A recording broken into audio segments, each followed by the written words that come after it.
നമസ്കാരം. ഇന്ത്യയെ ഇനി തൊട്ടാൽ പാകിസ്ഥാൻ നിന്നുകത്തും.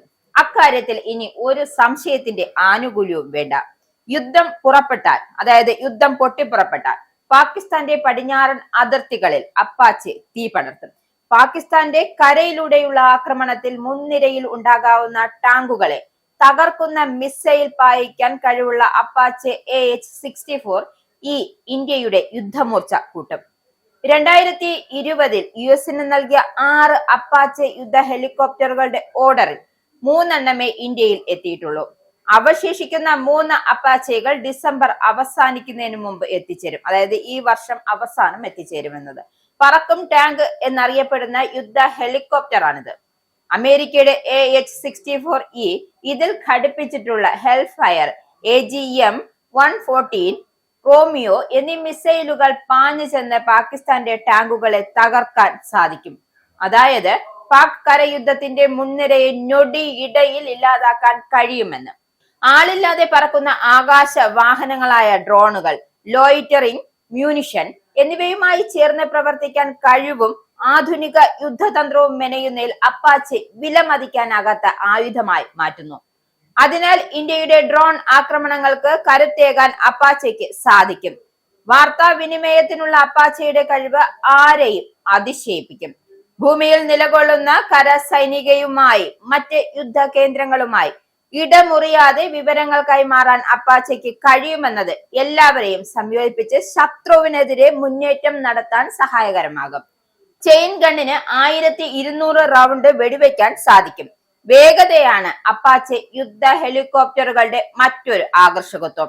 മണിക്കൂറിൽ 248 കിലോമീറ്റർ വേഗതയിൽ പറക്കാൻ സാധിക്കുമെന്നതിനാൽ ശത്രുക്കളെ വെടിവെച്ച് പറക്കുവാനും പൊടുന്നനെ കുതിച്ചു ചെന്ന് ശത്രു ലക്ഷ്യങ്ങളെ ചാമ്പലാക്കാനും അപ്പാച്ചെക്ക് സാധിക്കും. അപ്പാച്ചെയുടെ പവർ തുർക്കിക്ക് നല്ലതുപോലെ അറിയാം. അതുകൊണ്ടാണ് ഈ അപ്പാച്ചെ കൊണ്ടുവരാൻ അമേരിക്കയ്ക്ക് തുർക്കി വ്യോമപാത നിഷേധിച്ചത്.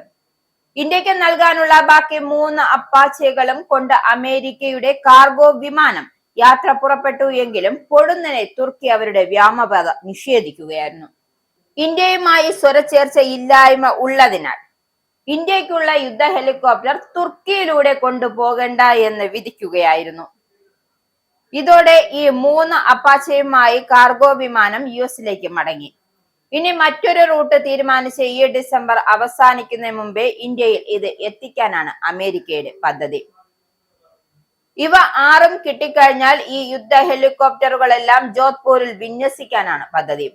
യുദ്ധം പൊട്ടിപ്പുറപ്പെട്ടാൽ ഈ അപ്പാച്ചകൾ ഇന്ത്യയുടെ പടിഞ്ഞാറൻ അതിർത്തിയിലാവും വിന്യസിക്കുക. അപ്പാച്ചെ ഗാർഡിയൻ എന്നുകൂടി വിളിക്കപ്പെടുന്ന AH-64E ആകാശ യുദ്ധത്തിൽ ആധുനികമായ ഒരു യുദ്ധ ഹെലികോപ്റ്ററാണ്. യുദ്ധകരുത്തിനെ ആധുനികമാക്കാനുള്ള ഇന്ത്യൻ സേനയുടെ ശ്രമത്തിന്റെ വലിയ ഒരു നാഴികക്കല്ലായി മാറും അപ്പാച്ചെയുടെ യുദ്ധ ഹെലികോപ്റ്ററുകളുടെ ഈ വരവ്. ചെറിയ വെടിയുണ്ടകളും ഷെല്ലാക്രമണങ്ങൾക്കും അപ്പാച്ചയെ വീഴ്ത്താൻ സാധിക്കില്ല. വെടികൊണ്ടാലും പ്രശ്നമില്ലാതെ പറക്കാൻ അപ്പാച്ചയ്ക്ക് സാധിക്കും. ബുള്ളറ്റ് പ്രൂഫ് ജാക്കറ്റുകൾ ഉണ്ടാക്കുന്ന ബോറോൺ കാർബൈഡ് വസ്തുക്കൾ കൊണ്ട് അപ്പാച്ചയുടെ ബോഡി എന്നതിനാൽ ബുള്ളറ്റുകൾക്ക് തുളയ്ക്കാൻ പാടാണ്. കൃത്യതയോടെ ശത്രുപാളയത്തിൽ പതിക്കുന്നു എന്ന വഴികാട്ടി സംവിധാനങ്ങളോട് കൂടിയുള്ള ആകാശത്തു നിന്നും ഭൂതലത്തിലേക്ക് അയക്കുന്ന മിസൈലുകൾ വഹിക്കുവാനും അപ്പാച്ചയ്ക്ക് സാധിക്കും. സാഹചര്യം മനസ്സിലാക്കി കൊടുക്കുവാനുള്ള സംവിധാനമുള്ളതിനാൽ പൈലറ്റിന് അതിവേഗം പ്രവർത്തിക്കാൻ സാധിക്കുകയും ചെയ്യും. ലോങ് ബോർഡ് റഡാർ സംവിധാനങ്ങളും ശത്രുപക്ഷത്തെ നീക്കങ്ങൾ പൈലറ്റിനെ അപ്പോൾ തന്നെ അറിയിക്കും.